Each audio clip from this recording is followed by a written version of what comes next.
if I had no idea what autism was, Okay. can you explain what it's like? Imagine you're growing up, you see all the other kids talking and they have fun. You try to join in, but it seems like everybody's got a clue as to what to do, and you don't have any idea what that clue is, but you also don't realize that you're doing everything wrong. I was incredibly bullied from a very young age. People would say horrible things to me, things like, "You're worthless.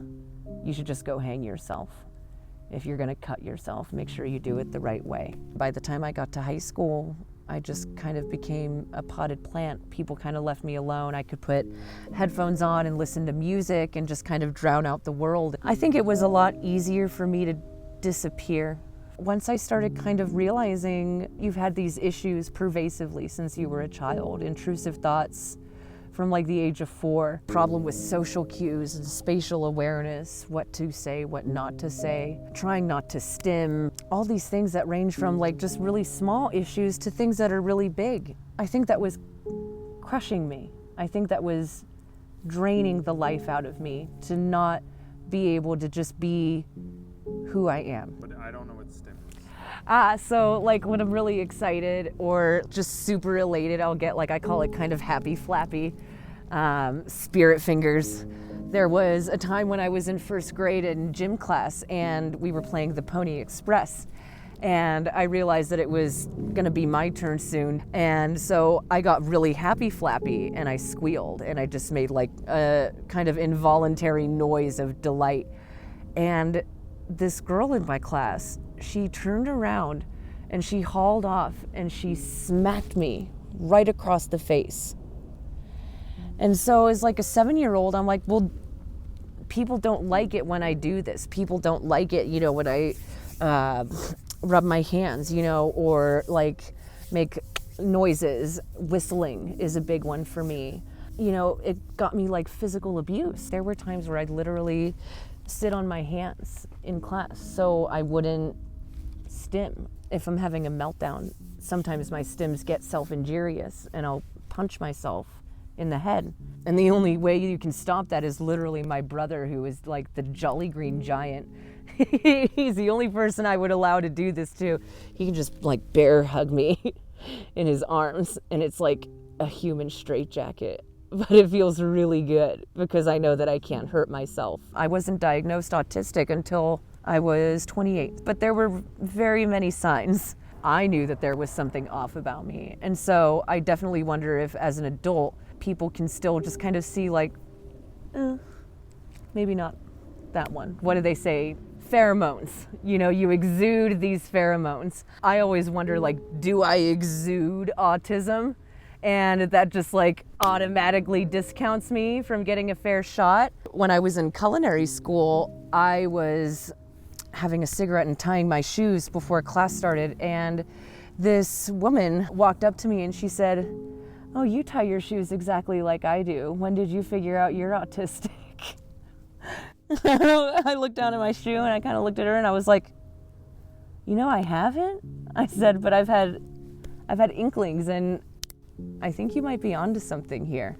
That definitely caused me to start doing research more and just trying to understand like, what is the autism spectrum? Because it's very vividly different for every person on the spectrum. I had to claw to get a neuropsych evaluation, which is ridiculous.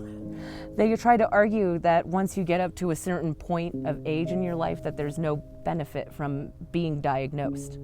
And how stupid is that? I can't imagine anything that was more life-changing or game-changing than, you know, not just having me understand and know, or my mother and my brother and father, but having it medically validated in case of emergencies, you know, because if I get pulled over, you know, I always have something ready to say like, I have these, you know, I'm not dangerous.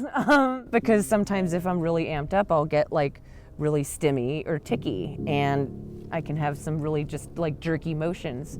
If I have a meltdown, I go nonverbal. And one thing that I actually did to combat that was I got my palms tattooed. If I'm in a crisis and I can't even talk, I can't even think to shake my head yes or no.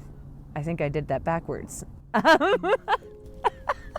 with these, I have a good way to be able to advocate for myself. I feel like people tend to think that I am too much as they get to know me. Too happy, too outgoing, too depressed, too passionate about this, that, or the other thing. And I can be a lot. I used to think that was a really bad thing. I'm really trying to shift the narrative in my head that maybe I'm not too much, maybe I'm just too much for the wrong people. The biggest part of the healing journey for me has been learning to know myself, both with my autism and my mental illnesses, but then just also who am I when I'm just Bridget. I mean, I couldn't even look in the mirror at myself for decades, you know? And it's just really lovely to get to a point where I love myself and I like who I am. Life can surprise you. You know, I didn't think that I was worthy of anything like that. And that's really heartbreaking to look back on now when I can sit here and realize like I deserve the world.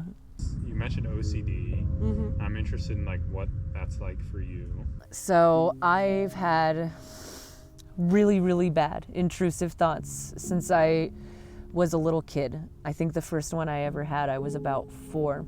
And I had really wanted a Furby for Christmas. And I was so excited. I knew I was getting the Furby for Christmas that year. I opened the box, and when I opened the box and I looked at it, I realized there's this scanner in their forehead, and that's how they see you're moving, and that's how they know to engage. But in my mind, and this has always fascinated me, because how did I even have a reference for this? I was convinced, and I was having these obsessive, intrusive thoughts that somebody was watching me and listening to me through this thing on the Furby's face. And I couldn't even look at it without having a panic attack, like immediately. My parents had to put it away. If I heard it talking from the closet, I was even more convinced. I was like, they're listening and they're watching. I was like, this is crazy. You can't tell anybody this. They're going to think you are crazy. And so I just grew up with that kind of stuff, not daring to tell a soul, but also really struggling with the fact that to deal with it, I would pick, like at my legs or my arms. That was a really pervasive ritual to offset those intrusive thoughts for a while. Not knowing that there was a name for it or a reason for it was really the worst part of it.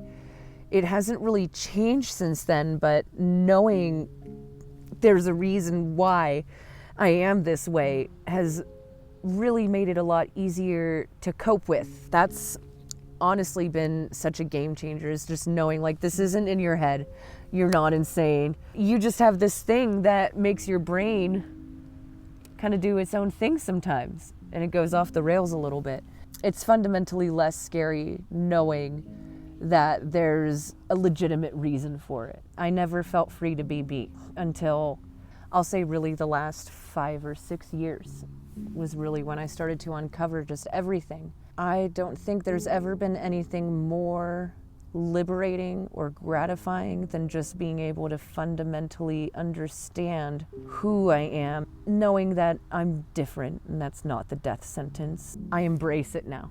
I know that I am a really wonderful person, not in spite of all of this, but because of all of this. You know, it's who I am.